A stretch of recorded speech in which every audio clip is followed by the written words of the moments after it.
محمد نبینا بنور ہدینا۔ اللہ کے رسول محمد صلی اللہ علیہ وسلم کو قرآن مجید سے بہت محبت تھی۔ آپ صلی اللہ علیہ وسلم نے اپنی امت کو بھی قرآن سے علمی اور عملی تعلق رکھنے کی تاکید کی۔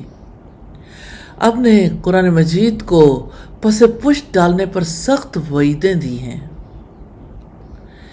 آپ صلی اللہ علیہ وسلم نے قرآن مجید کی تلاوت اور اس پر عمل کرنے اور دنیا اور آخرت کے فوائد بتائے ہیں۔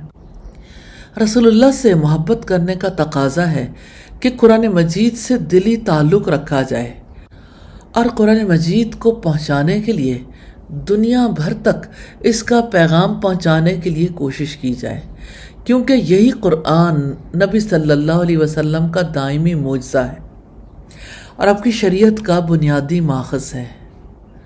اللہ تعالی ہم سب کو توفیق عطا فرمائے، آمین ثم آمین۔ محمد نبی